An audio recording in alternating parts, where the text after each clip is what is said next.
Something shifted in Chicago. During a game against the Sky, Caitlin Clark delivered one of the most dominant performances of her rookie season, a 30-point double-double with perfect free throw shooting. But what happened after that game revealed something darker than any loss could. For the first time, Clark made it official. She's leaving the Indiana Fever, not because of injuries, not because of talent around her, but because of what the cameras caught on that court and what everyone in the locker room already knew. A conspiracy had been building all season, one designed to diminish the great.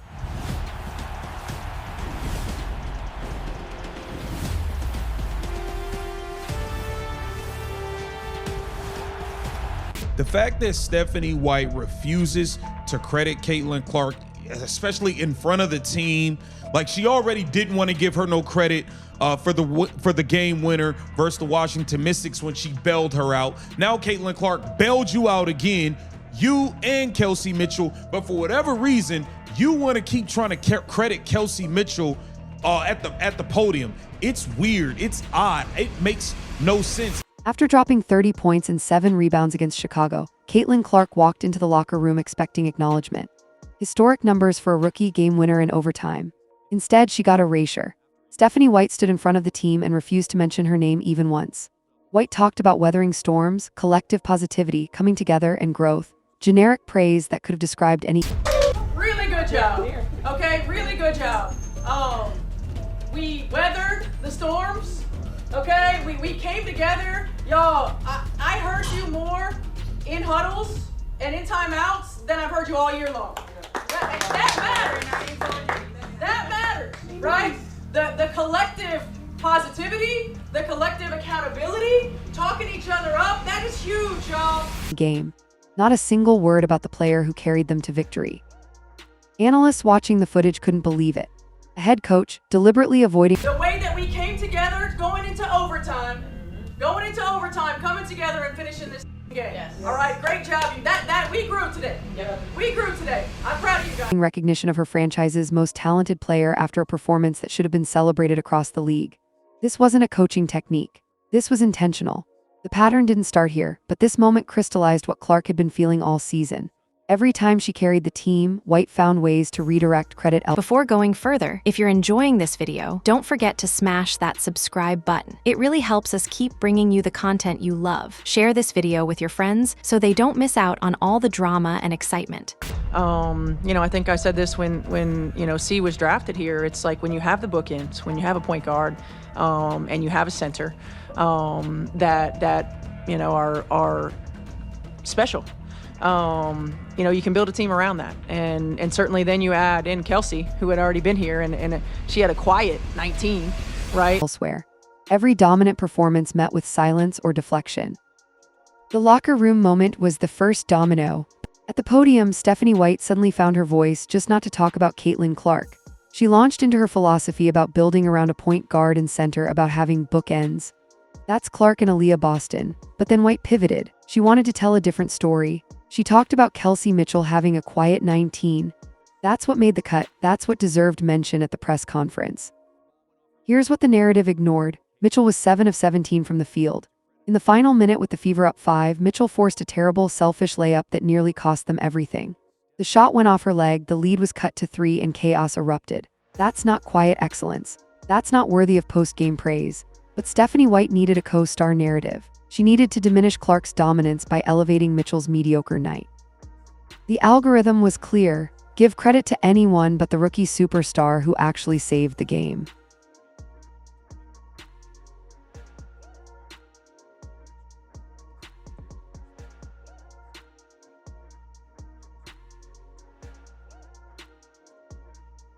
She lied to her. She checked in the game. It's the same play. Same play as last time. I'm going to come off this screen, get 2 free throws. We're going to walk out of this gym, right?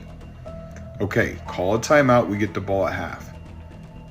They lied to Caitlin Clark. And then Stephanie White has to explain herself after she almost cost them the game.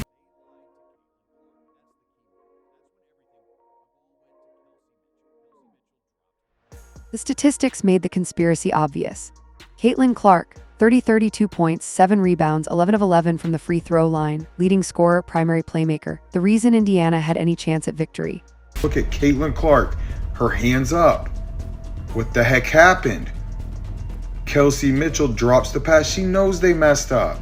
They try to get cute. Why would you do that? But Kelsey Mitchell, 19 points on 7 of 17 shooting, nearly threw away the game with one selfish possession, minimal playmaking impact. Yet Stephanie White wanted the world to believe Mitchell's performance was comparable. That's not coaching. That's narrative manipulation. Clark understood this immediately. She watched White's post-game interview. She saw how her own dominance was being reframed, minimized, absorbed into a team concept that credited everyone else first. Basketball experts analyzing the film couldn't hide their frustration. Mitchell's shooting efficiency was poor. Her decision-making in crunch time was questionable. But none of that mattered to White, who seemed desperate to build a false equivalency. The numbers told truth. The narrative told lies. And Caitlin Clark was watching someone systematically gaslight the entire fan base about what actually happened on that court.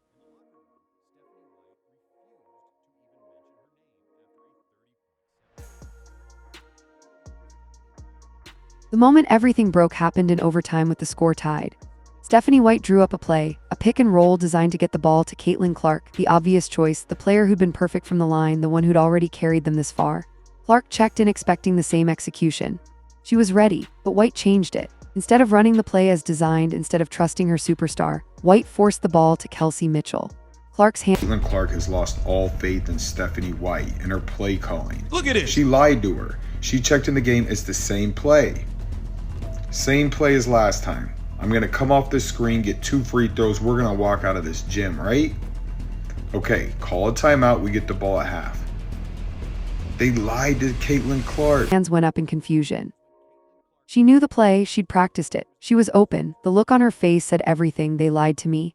Mitchell dropped the pass. The possession was wasted. Overtime extended. Chaos reigned. When the camera cut to Clark's expression, it was unmistakable, complete loss of faith, not in her own abilities, in her coach, in the system, in the... Caitlin Clark, look at her face. She's lost all hope, all faith in Stephanie White. She said no. You know the play. Oh my gosh, I can't even believe this. And then it gets worse. Look at the play they drew up. Throw it off the backboard? Come on. Caitlin Clark has no idea what the heck just went on. This is crazy, man. Organization. That wasn't a basketball decision. That was sabotage. White had to explain herself after nearly costing them the game with her refusal to trust her best player in the biggest moment. That's when Clark understood this wasn't about development or winning. This was about control and resentment.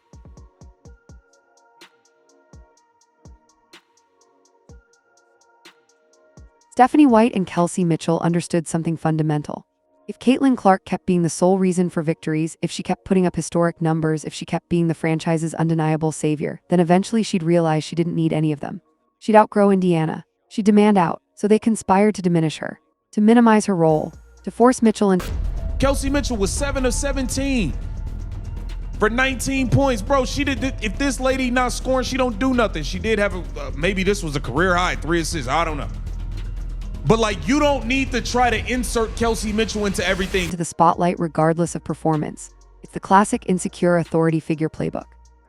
A head coach threatened by a 22-year-old rookie's talent. A veteran player resentful of being overshadowed. Together, they created a system where acknowledging Clark's dominance became impossible. If they credited her in the locker room, they'd lose control of the narrative. If they elevated her at the podium, they'd admit Mitchell wasn't a co-star. If they ran the offense through her in crunch time, they'd prove they didn't need their philosophy. Today was the Clark Show with Aliyah Boston. The 2-man game as it's supposed to be. As it's supposed to be. The Caitlin Clark, Aliyah Boston 2-man pick and roll show, non-stop, unstoppable. What are you talking about, Kelsey Mitchell? Or schemes. So they chose conspiracy. They chose to diminish greatness instead of celebrate it. They chose to build up a role player instead of trusting a generational talent. And they did it all on camera, documented for the world to see.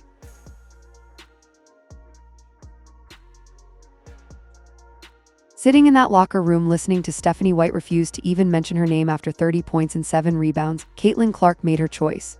This was the moment. Not an injury, not a trade, not organizational restructuring.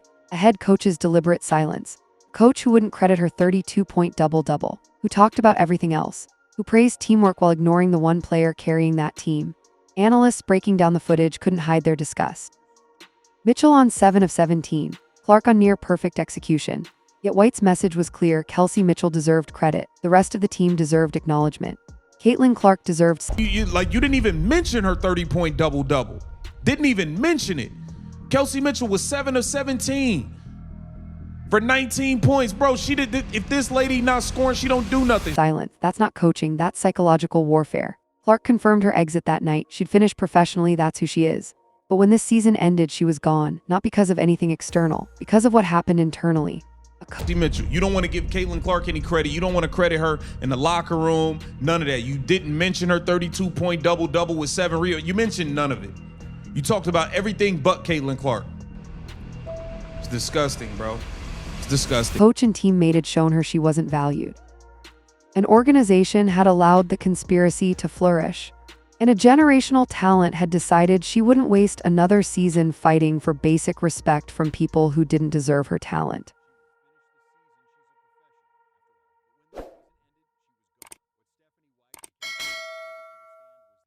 The Indiana Fever organization will spend the rest of the season and the entire offseason trying to figure out how they lost Caitlin Clark. They'll analyze injuries, debate coaching decisions, point fingers at roster construction. But the truth is simpler and more devastating. They allowed Stephanie White and Kelsey Mitchell to form a conspiracy against their greatest asset. And you want to try to credit Kelsey Mitchell. You want to try to credit Kelsey Mitchell. You want to get it to the podium after this lady damn near threw the game alongside you being a bonehead, and you want to credit Kelsey Mitchell. You don't want to give Caitlin Clark any credit. You don't want to credit her. They allowed a head coach to diminish a superstar. They allowed a veteran player to resent generational talent. They allowed the disrespect to fester until it became undeniable, captured on film for everyone to witness. By the time Clark confirmed she was leaving, it was too late. The damage was irreparable. The trust was shattered. The relationship was beyond repair. Reports suggest Clark made her decision official that night in Chicago, and the WNBA will never be the same. This is what happens when organizations prioritize internal politics over excellence. When coaches feel threatened by players who outgrow them, when veteran players can't handle being secondary. Caitlin Clark refused to be diminished by people beneath her level. She chose dignity over dollars, respect over anything Indiana could offer. That's the price of conspiracy.